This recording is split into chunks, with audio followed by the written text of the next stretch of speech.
Hi, we will to take to you a little bit of the history of Ireland. We begin. There are many different in Ireland. One Ireland is a country with beautiful high mountains, big empty beaches, long deep rivers. They love Ireland because it's so quiet and because the Irish people are so nice and friendly. Most Irish people can sing, and many famous musicians are Irish. But some people in Ireland speak on only mostly Irish. Ireland is not only quiet, beautiful, friendly place. It's also a country of bombs and yet. Between 1968 and 1998, thousands of people in North Ireland died, but most Irish people are not interested in bombs. The centre of Ireland is full of beautiful lakes and rivers, and many people go to there first and sail. Ireland's largest lake is Lough Neagh. It goes to many small lakes and two large ones, Laundry and Laundar. The hidden causeways in the north is made of strong rocks 2 meters tall with 6 sides. On the Aran Island in the west, most people speak Irish, not English. The weather is warm and wet, with rain and sun nearly every day. But it's hard to farm here because of the rocks and mountains. The land is good here, and Irish milk and meat are some of the best in the world.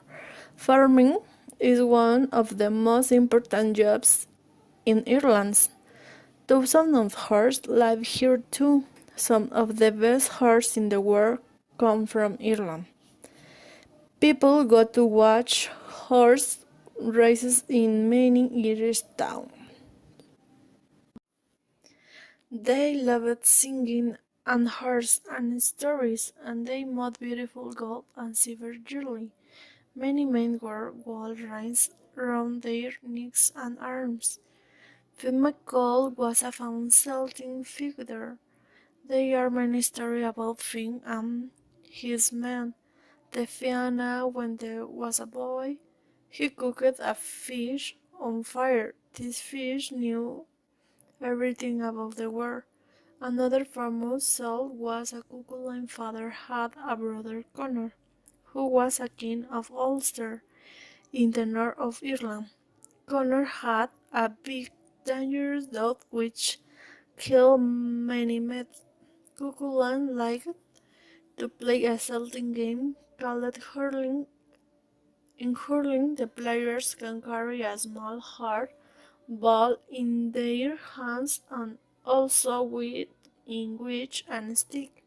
One day, when Cuchulainn was a boy, Connor called everyone into his house to eat, but Cuchulainn his friends wanted to finish their game hurling, so they stayed outside. Connor Dodd came out of the house, attacked the young boys and tried to kill them, but Cuchulainn hit the hurling ball into the dog mouth, and they killed him with his stick. A big fighting dog is called a hound, and so after Cuchulainn was called the Hounds of Ulster. Salting games like hurling are very popular in Ireland today. Irish is very different from English. For example, the Irish for tree is cairn, and the word for woman is bin. No one taught Irish in school. Most Irish people speak English today too, but many children learn Irish at school. They can listen to the Irish language radio station and watch Irish language television on TG4. In 401, some Irishmen came to Britain. They took many people back to Ireland and sold them. One of these people was Patrick. He worked with sheep on a farm. When he was 22, he learned about God from monks at a school in a French monastery. In 432, he went back to Ireland to teach the Irish about God. He built an important church in Armagh. 100 years later, Ireland was one of the most important Christian countries in Europe, with beautiful churches and monasteries everywhere. Another Irish churchman called Brendan sailed to Scotland, Iceland, Greenland, and America in a small leather boat. In 1976, an Englishman, Tim Severin, built a leather boat called Brendan and sailed in from Ireland to Iceland and America. The Norwegian Vikings came to Ireland to steal them and kill the monks. The monks built the round towers beside their monasteries. When the Vikings came, the monks ran into the towers to hide. In 824, Vikings came in their longships to the attack, killing Michael II. The Vikings built towns by the sea: Dublin, Cork, Waterford, and Limerick. One day, two different Viking ships came to a beautiful place in Ulster. They made a run to the beach in their ships. In were the first man who holds the land in his hand can keep it, and the others must live. One man of the second ship took out his sword and cut off his hand with it. He threw the hand to the beach and they won. That is the story of the Red Hen of Ulster Castle. The kings of England took more and land from the Catholic Irish and gave it to the Protestant Englishmen and Scotsmen. This plan was called the Plantation of Ulster. The Catholic Irish were angry about this and wanted the land back. In 1641, the Catholics attacked the Protestants in Ulster. There was a fight between the followers of James and William Orange. The fight of team left more than 50,000 dead. After that, the new Protestant English king, William of Orange, won two very important battles against the Catholics.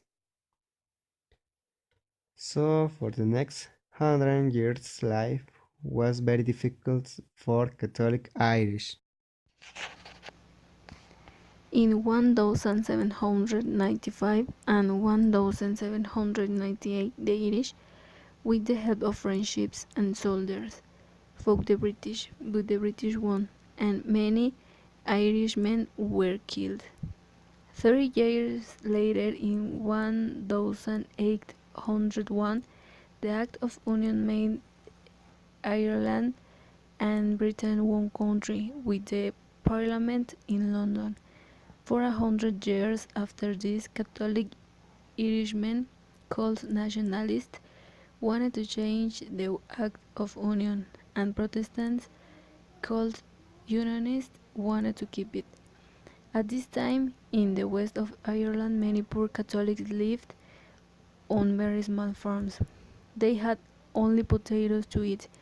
The poor stony land was not good for many things, but it was good for potatoes. But something killed the potatoes. The poor Irish farmers and their families had nothing to eat. Dozens of them died, and many more went on ships to America to find a new and better life. When the Irish people came to America, they lived in big cities.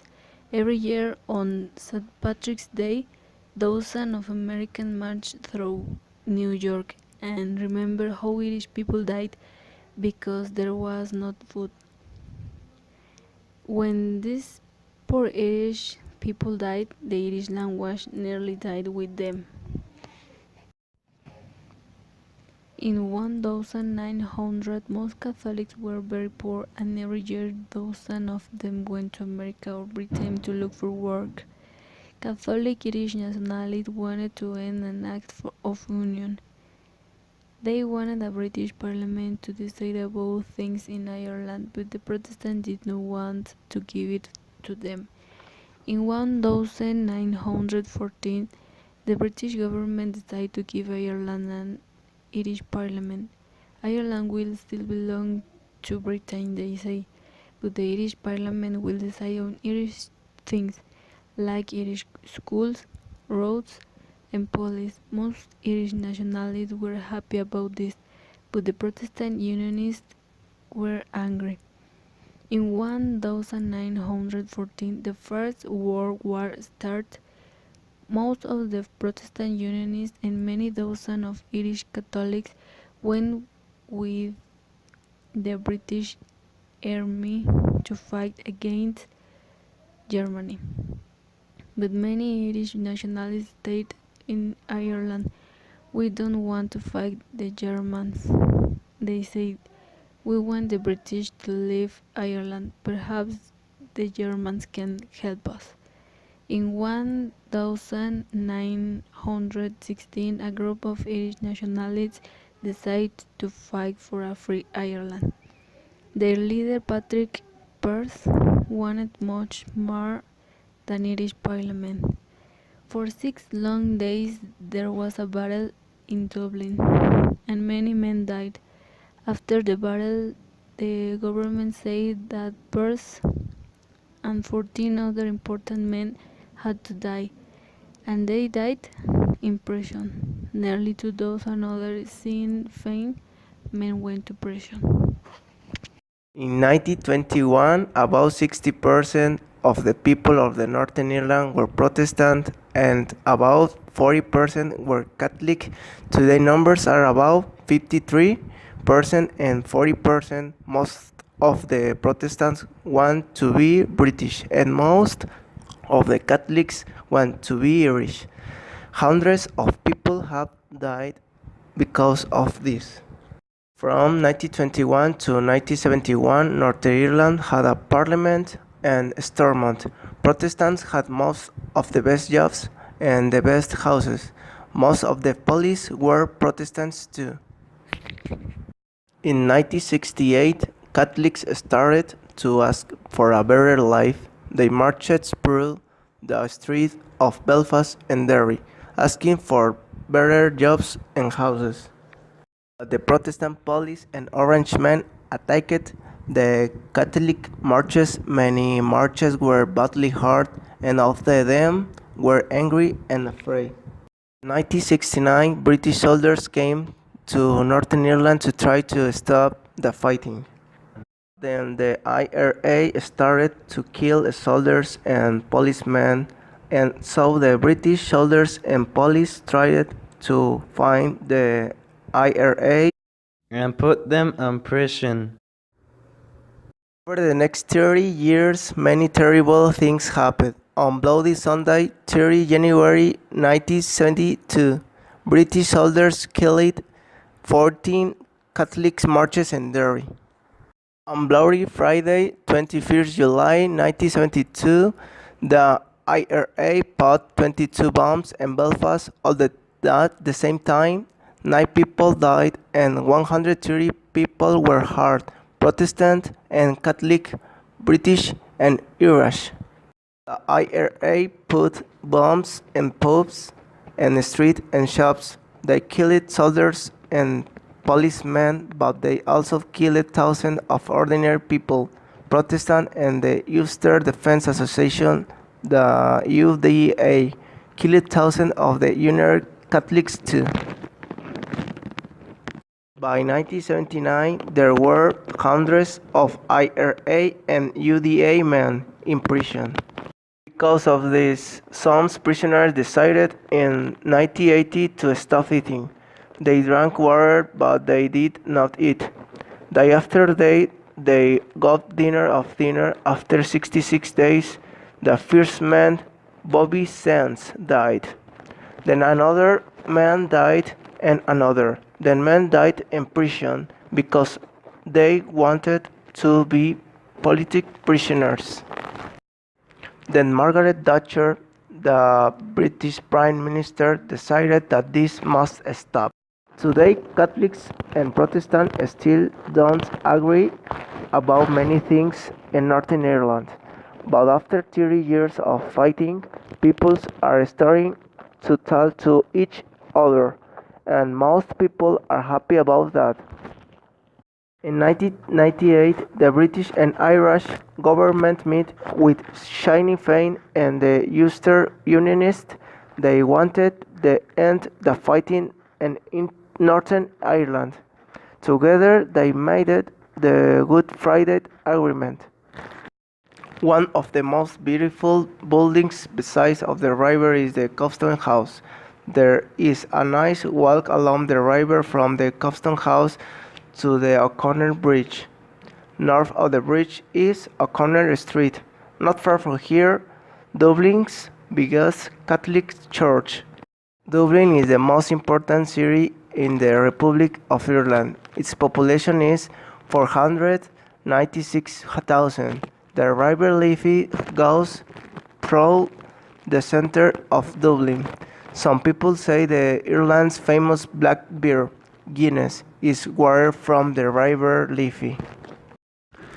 South of the O'Connor British is Trinity College, Ireland's oldest of the most famous university. The beautiful Bank of Ireland is opposite Trinity College. Ireland's first parliament was in this building. Near Trinity College you can see the famous statue of Molly Malone. Some of Ireland's best town houses are in Marianna Square. Many are Ireland's most famous skaters, soldiers and leaders live here. They walked and talked in the small park in the square of the street Stephen Green, not far away between Marion Square and Street Stephen Green is Minster House, the home in Ireland's parliament today. Dublin also has Phoenix Park, one of the largest parks in Europe. Ireland's president lives here. Dublin is a city of theatres, music, and fine shops too. Belfast's population, 276,000, is the biggest city in Northern Ireland, famous for the ships, airplanes, etc. The most important cities of Ireland are three: Cork, Galway, and Waterford. Cork, the second largest city in Ireland, is in the southwest. It was a wonderful harbour for ships. Today, ships and planes come from Cork. It's the European capital of culture. It's famous for music, theatre, and film. Derry, also named Londonderry because English Protestants built it.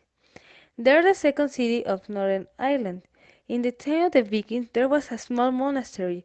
Now you can walk around these walls. The old ones of Church of Derry still there, but many people of Derry don't want to remember those battles. In the last week of October, they celebrate the Halloween festival, where is music, theatre, and a big parade. In the west of Ireland, there's Galway, a city at the mouth of the River Corrib. They speak Irish. Music, dance, and theatre is in Irish. You can visit Connemara, a place that has a beautiful lake and mountains. Also, there are the Aran Islands close, and it's a great place to know the life of the people. Waterford is in the southwest of Ireland. It was the third city. The Vikings made it in 9014. This city is famous because of the glass it has made since 1783 and also by their ships. You can see the sea at Waterford, mountains and beaches. Many famous writers born in Ireland, like Jonathan Swift, the author of Gulliver's Travels, James Joyce, who wrote stories about Dublin. His famous book is Ulises. Many people visit the places in the story. Samuel Beckett, who won the Nobel Prize for his work in the theory, his famous work is Waiting for Godot. The story tells us the story about two poor Irelands waiting a man.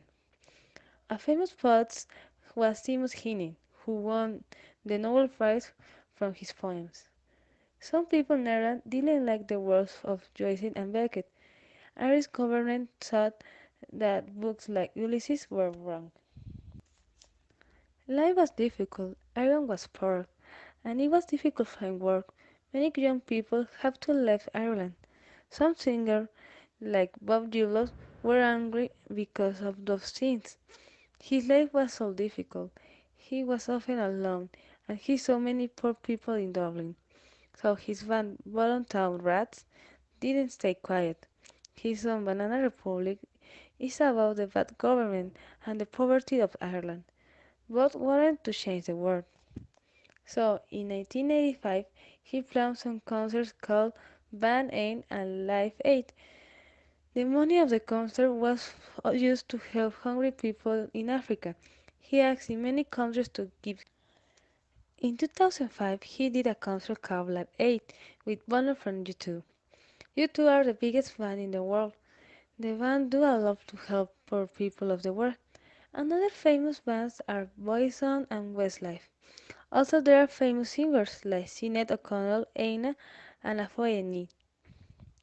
Most of the people of Ireland love music. They sing in the pubs in every English town. English songs are very popular in the world. The Irish word of the party is Sally. Irish people love dancing Sallys. Their houses were small, so they wore their best clothes and danced on the roads and played music all the night.